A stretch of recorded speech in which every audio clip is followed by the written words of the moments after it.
I guess I'm a little nervous. You know, we've just met. And I know what you've written. And I know that these things have influenced me personally and made me a better person. Thank you. And I feel like I'm constantly trying to improve. I've read these books and I've studied all these things, and I guess I'm looking for reassurance, you know, that I'm doing it right, because I don't see things changing in a positive way. I feel like after setting my life on this course to be more spiritually minded, that I'm more unhappy, and I'm on this emotional roller coaster a lot of the time. And I'm wondering if this is normal. Do you do something like the Course in Miracles on a daily basis? Yeah. What do you do? One lesson each day, about halfway through, and I've read most of the text. So don't you find that when you actually do, let's say on any given day, and you actually take the lesson, let's say, creation's gentleness is all I see, or I trust my brothers who are one with me. If you take whatever the sentence is in that workbook exercise for the day, and you practice it the way the book tells you to, don't you find that your life is different that day? I do. But I also find sometimes I'm like, it's not, I get these thoughts like, oh, it's not working. I don't feel good. I don't feel better. Yeah, but if you're actually You know, reading the book, right, then you know that there are certain thoughts which, if you hold, you cannot be happy. If you are concentrating on someone's mistake, if you are concentrating on blame, if you are judging someone or yourself, if you are thinking in any situation, you know there's that line in the Course, only what I am not giving can be lacking in any situation. So in any given moment when you're thinking about what other people aren't doing, what other people aren't doing right, you can't be happy. If you're judging someone, you can't be happy. If you're thinking about the past or the future, rather than opening to the possibilities, infinite possibilities in the present, these are thoughts in the presence of which you cannot be happy. I mean, the how-to of enlightenment is moment by moment, any given moment. Are you showing up in any given moment as the Sean that you're capable of being? Are you in some narcissistic state where it's all about what you're not getting rather than what you're not giving? Because if you are, you can do that, you're free to do that, but you can't be happy. So you are taught certain principles in the Course and in other metaphysical teachings. But once you know them, then you have to make that journey, what in the Course in Miracles is called the journey without distance, from the head to the heart. It's not enough to just abstractly know them. You know, the Course in Miracles says that enlightenment begins as an intellectual construct. It's an abstract understanding. I can know that I need to be a more loving human being. But just knowing that doesn't of itself do it. In any given moment, am I judging you, or am I withdrawing my focus on your mistake? In any given moment, am I thinking about what I might get from you, or am I thinking about what I might give? In any given moment, am I withholding myself emotionally or intellectually from you, or am I really trying to be here for you in service to this moment? In any given moment, am I focusing on what's not happening here that I think should be happening, or am I really allowing myself to breathe in? Really breathe in the realization, not just the faith, but the realization that in any given moment there is an infinite variety of possibilities. And one of those possibilities is the highest level of divine possibility, where you and I share the maximal opportunity for soul learning from each other in this moment. So, you know, in the Course in Miracles it says, happiness is a decision I must make. And what I know from myself is that, you know, we are trained in this society to take responsibility for ourselves. Like, somebody might say, well, Sean, you really need to take responsibility for your finances, or you really need to take responsibility for your career. But I don't think we're taught in this society to take responsibility for our emotions the way we might be. And so we look at happiness as like, come on, world, give it to me, give it to me. But what I've learned from the Course and other things is that I'm more responsible for my happiness than I used to know. And so what happens is that if you don't realize that happiness comes from your perspective, in any given moment I can talk about what's not working in my life, or I can talk about what is working in my life. You know, sometimes people say, is the glass half empty or is the glass half full? And I used to think, you know, when I first heard that, I thought that was just this really major thing. Oh, wow, I don't have to see the glass as half empty. I can see it as half full. But spiritually, you come to understand that it's not even that. In any given moment, the glass is full. The glass is full of what is. And the key to happiness is to know that the what is, whatever the glass is full of in that moment, that's it. And if you can't be happy with that, it has to do with what you're not willing to receive. Now, I don't say that glibly, because I think clearly there are situations where people suffer. But I also have seen, you know, I've read books and I've seen interviews of, you know, read someone like Anne Frank, you know, people who have been through the most extraordinary situations and found happiness. And then I look at myself and I go, the vase of flowers isn't, you know, where it should be, or, you know, I didn't get that blouse that I wanted. I mean, it's a lot of sort of spoiled brat mentality, mentally and emotionally, particularly as Americans, that then makes us unhappy. So I think that for me, what the Course and other teachings has done is taught me to take more responsibility. I'm happy in any given moment that I show up as the Marianne I'm capable of being. You know, there's a line often heard in spiritual conversation, which is that virtue is its own reward. The satisfaction you get from being the Sean you're capable of being is that it feels really good to be the Sean you're capable of being. And I think ultimately that's the deepest satisfaction in life, to feel good in your own skin. And that's what makes you happy. Not what's happening out there, but how Sean is choosing to experience his experience. So that's what I find in my life, that it's not about what's happening out there, it's about how I show up within what's happening. Does that make sense? Yeah. I feel like for the last 2 years I've been on this spiritual yo-yo, which is like this emotional roller coaster, and been very intense, and almost this unbearable bringing up of painful things. And I wonder if there will ever be a time when this stops or lessens. Well, I think the world is in a very stressful place right now. And so a lot of it, sometimes it's our own personal issues that are affecting us, and sometimes it's the larger issue of the planet. You know, I think particularly since 9/11, you know, there's a principle in the Course in Miracles which says that God has the answer to every problem the moment it occurs. Excuse me. So I've asked myself, how does that apply to the moment when the planes hit the World Trade Center? And I think, you know, we are used in our society, the way we were trained as Westerners, whether we have an individual, you know, personal problem or we have a collective problem, our mind immediately goes to, what will I do, or what should I do? Now, imagine two distinctly psychologically distinct approaches. One is you open up your computer, you need to know what to do, and so you pull up a blank document and you think you have to figure it out and write something on the document.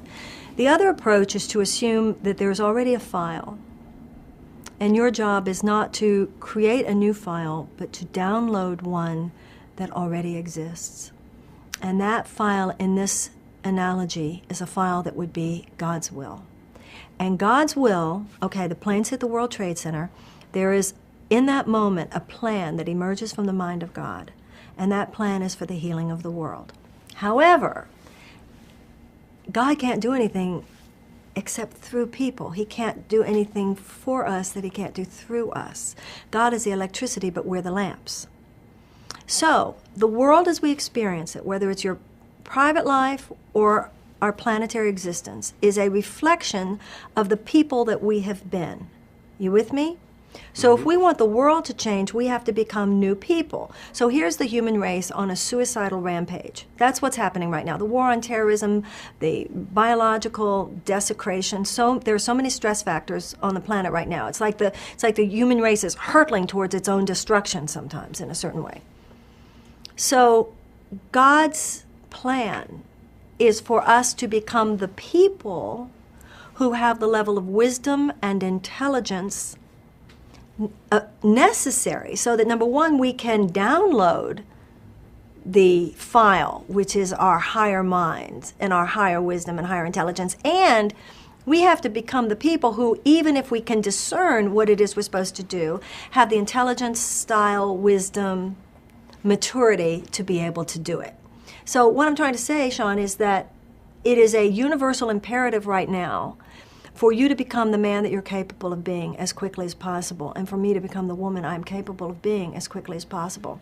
Because unless and until we make a quantum leap inside ourselves, we can't be the conduits for the quantum leap that has to occur in the world. What that looks like in our lives is that we're all stressed out because we're being put through a very rapid pace of change.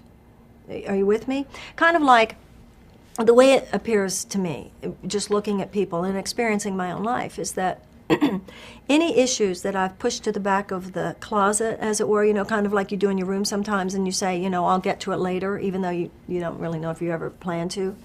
We do that with our personalities. Issues, you know, it could be an anger issue, it could be an addiction issue, it could be a food issue, it could be a money issue, or it could be honesty, integrity, friendship, whatever it is, sex, drugs, whatever. Whatever that is, in everybody's life, from what I can see, that's what we're all being put through right now. So it feels like just so much, you know, if you have a vase of flowers and water comes into the vase, it fills the vase, and that's very nice. But what if you had too much water coming too fast? It could shatter the vase. And so that's what's happening right now. All the evolutionary impulse for the human race to become what it's capable of being is just rushing into us right now. And so these are, in that sense, stressful times. But if you look at it in that context, this is all because we're going to do it this generation. We have to do it this generation. Our grandchildren's grandchildren's grandchildren need you to become the Sean that you're capable of being on this planet, and for you to not die until you have achieved that. Our grandchildren's grandchildren's grandchildren's grandchildren need me to stop playing whatever games I'm still playing that keep me from the full manifestation of my potential. And so we're all, it seems to me, backed up into the corner, big magnifying glass, big mirror, and saying, whatever it is that you still do that blocks the light in you, stop it right now. And whatever experiences have to come into our lives to make us do that, that's what's happening. Now, what you don't have, that my generation had, because you're younger than me, but in my generation, a lot of what happened is we were so impressed that we just became functional. You know, the big buzz was dysfunctional. So we're so happy that we just became functional. We're so happy that we got good. You know, we make a living, we don't vomit after every meal, we can stay in a relationship. We thought that was it. And now all of a sudden, it's like who knew? But it's like the situation on the planet today is saying, no, good was just the beginning. That was just rehearsal, going from dysfunctional to functional. Now the drama begins. You have the opportunity, and for the sake of the human race, may you accept the opportunity to the best of your ability to transit from good to great. I don't know that everyone has an opportunity. I mean, I believe that they do, but most people I meet seem to believe that they don't have a chance. Like the situation in Africa is horrible right now. Like all these children being born with AIDS. I mean, what control do they have over that? Well, let's talk about what control we have. And you mentioned Africa. This, to me, is a perfect example. We are living in the midst, at this moment, of genocide in the Sudan. The Sudanese government supports a campaign called the Janjaweed, where all African, non-Muslim Africans are being slaughtered as we speak.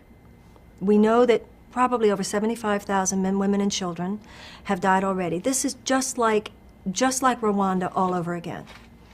And we now know, it is believed, anyway, this is not like, you know, objective fact, but it is established political opinion, that if 100 Americans in every congressional district in the United States had contacted their congressman during the Rwanda massacres, the United States would have used its very powerful influence to stop it.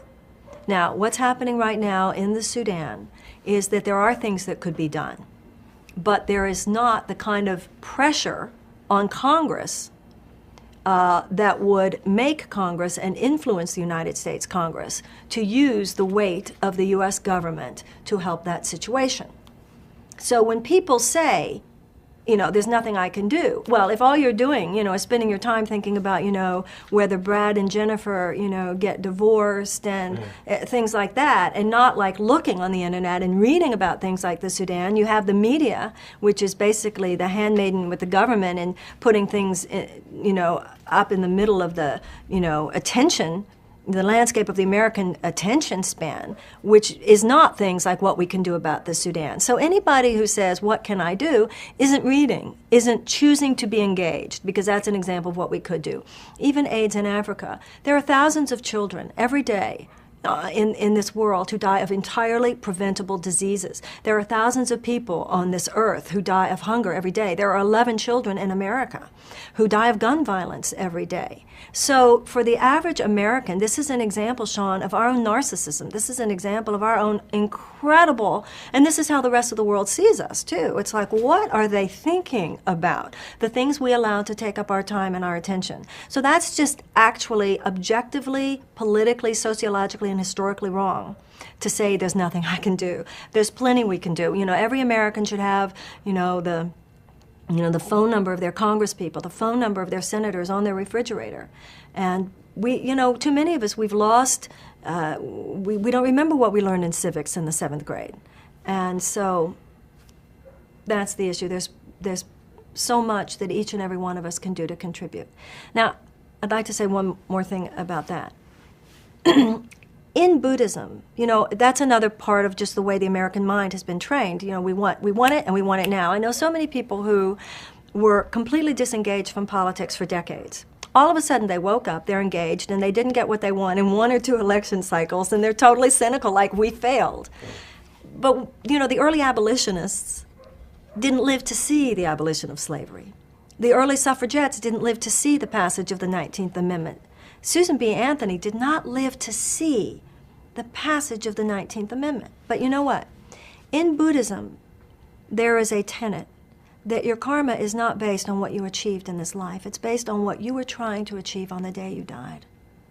Martin Luther King Jr. said, your life begins to end on the day you stop talking about things that really matter.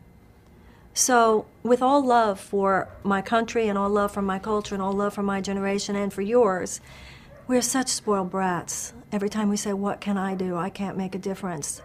The average American citizen has a capacity to make a difference in ways that the vast majority of the world can only dream of. And you can't be happy when, excuse me, I'm sorry. You can't be happy when you're not helping. You can't. If I know that everyone has a chance, what can I do to help the world heal?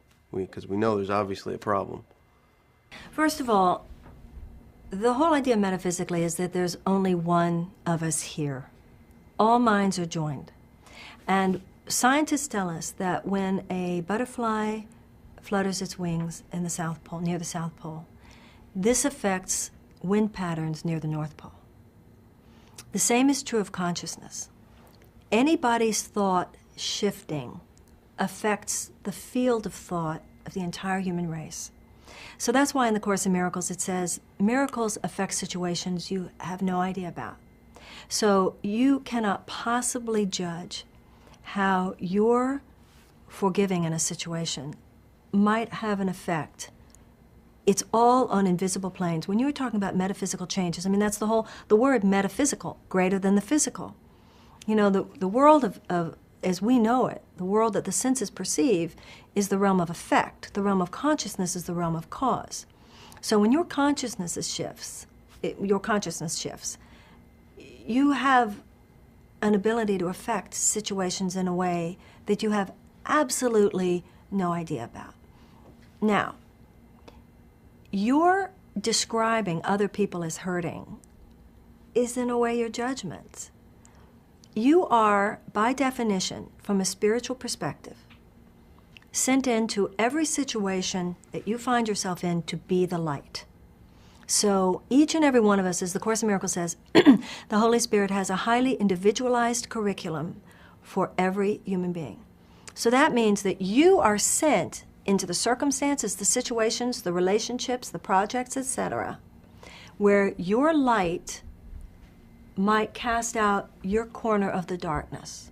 Not all of us can affect every situation, but the faith is in knowing that whatever situation I am in, this is the corner of the garden that I can tend, that where I can be of help and where I can be helped. And because, you know, Einstein said time and space are optical or illusions of consciousness. So there is no out there. Not really. The Course in Miracles says one day you will realize everything's happening in here. In any given moment, if you are the Sean that you're capable of being, that you are just in a space, an empty space with no agenda for yourself or others. You know, there's a part in the Course where it says, where would you have me go? What would you have me do? What would you have me say, and to whom? If you just travel through life empty like that, you have no idea what you might do. I mean, you might sit down on a bus next to some little kid, and the little kid's not in a great mood, but you're friendly to him because you're in available space that day. You're not caught up in your own, you know, strategizing mind. You're just available, and there's this kid sitting next to you. And you show him kindness, or you, I don't know, something about the way you are with him gives him hope. For all you know, he's going to be some great philosopher, a great politician, a great artist 30 years from now who was affected that day on that bus in a way that helped turn his life in a certain direction. So the whole notion of the idea that God has all this in his hands means, as I said before, there's a blueprint. Don't you worry about, you know, during World War II, Roosevelt and Churchill would, you know, meet in the map room at the White House, and then they would send out missives. They would send a message to the generals in the field. You do this in the Pacific, you do this in the Atlantic, you do this over there. And the general who was dealing in the Pacific theater didn't necessarily know what the general in the Atlantic was being told to do. It wasn't his business. What they knew was that there were people watching the entire map. And that's how it is with us. There is a central intelligence from a spiritual perspective. And all I have to do is do the part that's assigned to me. And all that you have to do is do the part that's assigned to you. And if all of us make ourselves more fully available to the spiritual guidance coming into us as individuals, then we'll get there. You know, each of us have a direct, it's like a direct radio link to higher wisdom, what is called the small, still voice for God. But for most of us, there's so much static in the radio, we just can't hear it. And that's why we have to pray, and that's why we have to meditate if we want that. You know, the Course in Miracles says 5 minutes spent with the Spirit in the morning will guarantee that he will be in charge of your thought forms throughout the day. And all I know is that in my life, when I do this, not only do I have a different nervous system. If I've done the Course in Miracles in the morning, and I've done my meditation, and I ask myself before I go to bed every night, who am I judging, who am I not forgiving? If I atone for my errors, oh, I did gossip about that person, oh, I did, you know, whatever. I really go over in my own mind where I was off that day, atone for it, and pray to be better the next day. On the day when I've done my spiritual work, and most of us know what our spiritual work is, we just avoid doing it. On those days when I do my work, two things happen. Number one, I'm happier. There's just no doubt about it. And number two, I can see that I'm led to situations where I might make a bigger and bigger difference. And that's true for all of us. So, girls, I gotta be honest, I don't understand them at all. Yeah, girls are, I don't understand them. How old are you? 24. Well, the first thing you need to do is stop calling them girls. Women? Okay, that's better. That's the beginning. Women. Don't understand You don't women. understand them? No. I mean, I know you do. why is there such a disconnect between men and women? Why is there why does the eternal feminine draw us forward? Why does the eternal feminine draw us forward? You mean why does the eternal feminine draw a man forward? Yeah. Because that's our function in your life. My function in your life is to call you forth. Now, your function in my life is to call me forth. That is what men and women are here to do for each other. You know, there's an incredible woman named Pat Allen, and her thinking, she writes books about relationships, and she gives talks, and she's just affected my thinking so much, and she's so extraordinary. And she said something that has really transformed my thinking on this subject. She says that a man's greatest psychic need is to have his thoughts respected, and a woman's greatest psychic need is to have her feelings cherished. Isn't that incredible? So I think that if you stand forth with a woman and your intention is to seek to call her forth by being a space in which she feels comfortable standing forth, then you're going to see such beauty in a woman because you allowed it. You know, a lot of people in our society, we don't have dates, we have auditions. We're standing there looking at a person like, are you good enough? But the truth of the matter is, every woman you meet, did you see that movie with Johnny Depp and Marlon Brando? You know, what was that movie? Don Juan DeMarco. There was a lot of profound truth in that movie because every woman just fell madly in love with, I mean, it was Johnny Depp, I admit that, but every woman fell in love with this DeMarco character that he played. And there was this profound truth there about how he loved women and he saw the beauty in every woman. And so his very being said to a woman, come on, be beautiful for me. I invite you to be beautiful. And if you have that thought, you know, we are all telepathically communicating with each other all the time. And so that's another thing about what you said, you don't understand them. In the Course in Miracles, it says, you think you need to understand a person to know whether or not they deserve your love. But the truth is, unless you love them, you can't understand them. The reason you don't understand women is because you're not loving them enough yet. Every woman is worthy of your love. I'm not saying every woman you're supposed to have sex with or every woman you're supposed to have a romance with. But your function as a male is to love every one of them. And if you stand in front of a woman and your thought, it's all silent, it's all telepathic, it's all subconscious. If you, when you're just sitting in front of a woman, your thought is, I know you're gorgeous. You might not be showing to me at the moment, but I invite you because I know that that, as you said, eternal feminine dwells within you, and shower me, baby. If that's your thinking, that you really invite a woman to show you how beautiful she is, then in your presence she will. The issue is not how to understand a woman, it's how to love a woman. And that's true about everything in life. And you'll have so much power, and you'll remember that I told you that. This is good stuff, what can I say? That's what older women are supposed to do for younger men. We teach you the secret.